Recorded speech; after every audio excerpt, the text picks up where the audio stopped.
बिस्मिल्लाहिर्रहमानिर्रहीम। अस्सलामुअलैकुम। Channel learn with Mumna बतूल में खुश आमदीद। शुरू करते हैं हमारे आज के उर्दू अल्फाज। आज के उर्दू अल्फाज हैं। पहला लफ्ज़ है बस।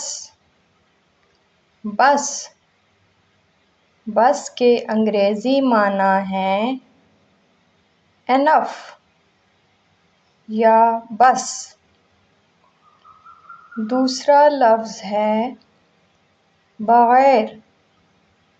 बग़ैर बग़ैर के अंग्रेज़ी माना है विदाउट।